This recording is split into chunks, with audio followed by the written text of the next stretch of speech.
Don't forget to subscribe, hit the notification bell so you can be the first to know when a new video is up. We have such fantastic content on my channel. So happy to have you. And yes, it's called Mom Life, but dads, uncles, caregivers, you are all welcome. So today we're talking about the relationships that have developed for Motlotlegi, and it's so fascinating and interesting to observe and experience.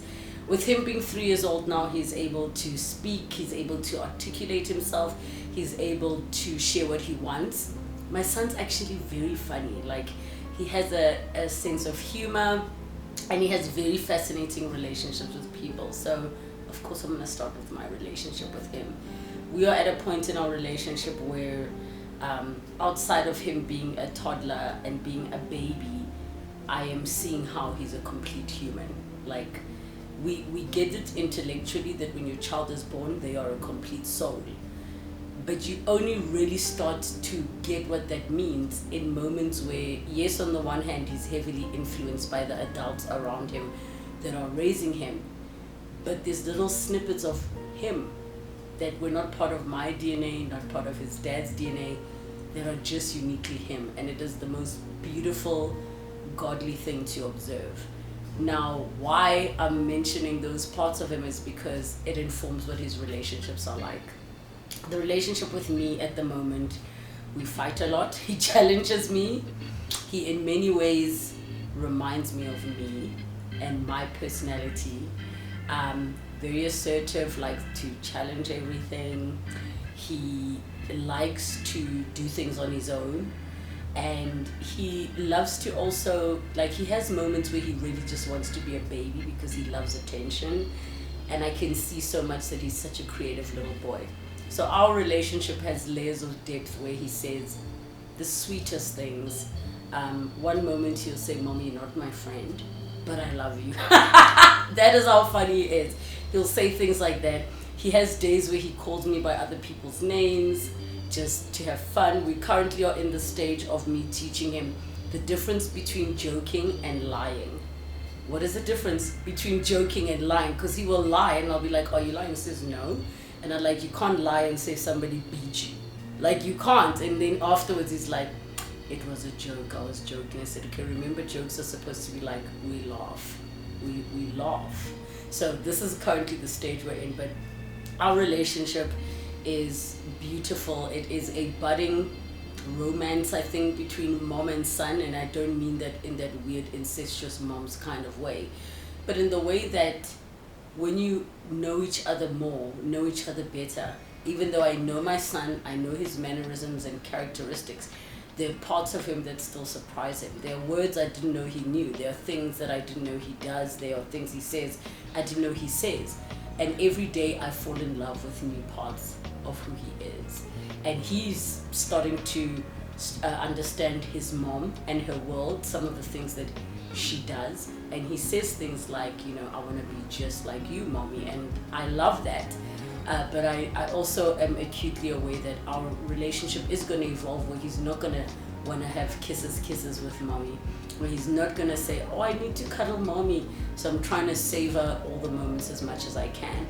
His relationship with the other caregivers in his life, relationship with his father, it is still so playful, but it is really reaching a level where he says the most, I don't want to say philosophical, but when a child says things that are so beyond their years, and you have to pause and be like, what made him think of that? What made him, is there an ancestor talking through you?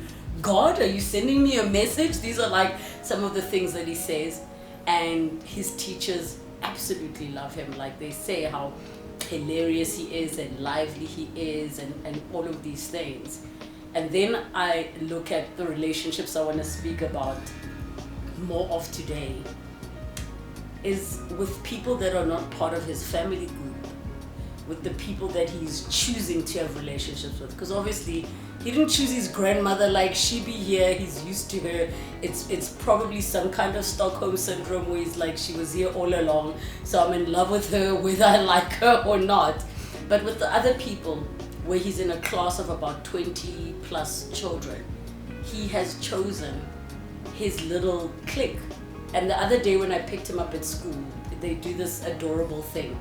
So you pick him up and he says, Mommy, I didn't say bye to Liseho, I didn't say bye to Johnny, I didn't say bye to, okay, cool, you can go say bye. So then I have to unclip him. And then he runs, and you'll see 3 of his friends are waiting at the gate like this with their arms through the gate for hugs. They say, Huggy, Huggy. And then when they see that Koki's giving hugs, others come to stand in the queue for hugs. And then he starts calling the ones that aren't coming, like, hey, hey, Huggy, Huggy. And then they hug. And then afterwards, he will maybe start to walk back. And then another child will be like there at the gate. And he says, Mommy, I'm not done. And he runs back and hugs. And it is so adorable to see. So on the one hand, he'll come home and tell me, like, he will gossip and be like, Mommy, yeah, he's telling me that some child, he made a poo to himself. That's what he said. Oh, Mama made a poo to himself in his jockey. I'm like, what? It's like, I didn't make a poo to myself in my jockey. So he gossips. He tells me how much he loves his friends. When he's upset with me, he'll say things like, tomorrow I'm going to tell Johnny and Liseho that you're in big trouble with me. I'm like, this guy, these are the fascinating, like, when you think about the fact that you've got these little 3-year-olds that develop these relationships and the things that they talk about, or he'll get something on the weekend and say to me, he can't wait to show his friends at school. I'm obsessed with just observing these little people in this world where they are in imagination world together, but they also are not in imagination world together. They fight over things. They hit each other, they bite each other. I'm regularly getting messages, but they still love each other. So I'll get a message to say, oh, sorry, Mommy, this child did this, so Motlotlegi is hurt. So they update us. Then he comes home, and then I'll say, oh, what happened? He'll be like, oh, they pushed me, and then I fell, so I got scratched or I got bitten. And then I'll say, I'm so sorry. Did they say sorry? He says, yes, they said sorry. And then I say, are they still your friend? He says, yes, I love them. Like the fact that he gets that your friend can hurt you, but they still love them. Like, it is so mind-blowing to me because we as adults are so tainted. We carry grudges, we don't move on as quickly. And I'm learning so much from observing that. And also in that age group are his cousins who are his friends. And obviously he's known them his whole life, but he sees them as his friends and his sisters. And then I look at, his relationships with the kids at school, and the fact that he can differentiate between who his friend is and who his besties are. So I'll be like, oh, is that your bestie? He says, no, that's not my bestie. That's just my friend. These people are my bestie. I'm like, oh, excuse me. I used to think that the kids at 3, like, you're just all friends with everybody, but they've already differentiated who they like, who they connect with. He'll say things about some of the girls in his class that, like, oh, that's my baby. Haley's my baby, and this one's also my baby. I'm like, oh, okay. And sometimes the teacher will send me pictures of, okay, these two said they want to nap together and share a blankie. And I find it fascinating and beautiful. And I realized that back in the day, when we were small, adults would project onto us things that are romantic and sexual that these little people don't see at all. It would be like, do you guys remember, you could be 5 years old and they put you in a tux and they put a 5-year-old girl in a wedding dress and now say, like, you guys are married. Yo, we've done some messed up things. I mean, on the surface it seems so innocent, but it's not that innocent. And I'm doing my absolute best to try and shield my child from things that are beyond his years. He doesn't understand when you say girlfriend, what you mean. When you say girlfriend to my son, he thinks you're talking about a friend who is a girl. He doesn't understand. When you say boyfriend, he'll say, this person is my baby. But if you as an adult are going to take that and interpret it the way you know, you're going to project onto him things that he doesn't know already yet, that he has not processed, that he's not been able to make sense of. So I just love the innocence. I'm going to do my best to protect it as long as possible. That also includes in his relationships, there are adults in his life that he gets along with, that he loves, but I never force him to give them hugs if he doesn't feel like it. We don't do that with him. If he feels like hugging somebody, he can hug them, but if not, he doesn't.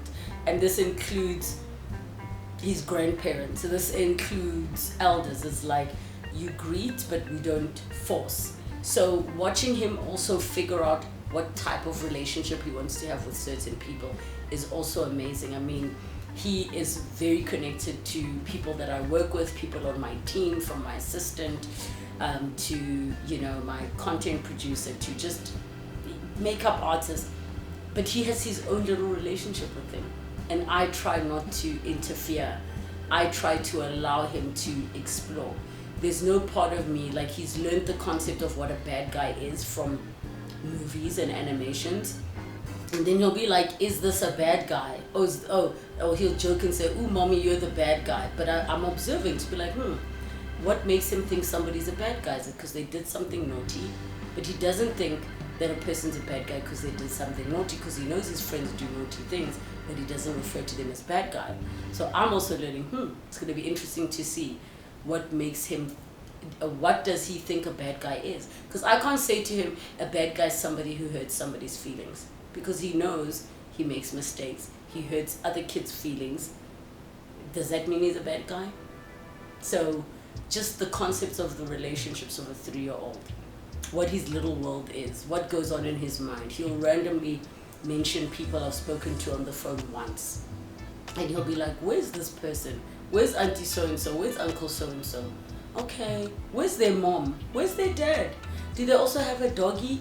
He's just so fascinated and so connected. And I think through him, I'm also trying to add different layers to my own relationships. And the fact that, like, the concept of forgiving with my son is non-existent, but he does it every single day. Just yesterday I was thinking to myself, when you start saying to a baby, I love you, I love you, I love you, when do they know what that means? That they can say it back. And when he says it to me, I know he knows exactly what it means, but I don't know when the concept's connected. I think at the beginning he was saying it because we were saying it. But now when he says, I love so-and-so, I know that guy loves that person. I know he loves that person. I love Auntie Mang Mang. I love so-and-so. Like, it is beautiful. So I think in closing, I want to share that I hope you recognize that your child is a complete soul without you. They might not have the words. They might not know not to put their finger in the socket, but they are a complete soul. A complete soul. Our jobs to guide them is also to allow them to figure out for themselves who they are. And a big part of figuring out who you are is through your relationships. So I hope you create spaces to allow your child to cultivate relationships with other people, with other adults, with other peers, while keeping them safe and not projecting your own self onto them. Let me know what you guys think. Tell me about your children's relationships with other children. I'm still going to navigate the play dates with his friends from his creche. As in, I must now spend time with a parent. The only thing we have in common is our child. That's stuff I'm going to be navigating, and that's a room for me to explore new relationships, because within that I might find new friends for myself. So let me know what you guys think, and always put in the comments what you'd love for me to talk about. And don't forget to subscribe, hit the notification bell, and stay tuned for more of Mom Life.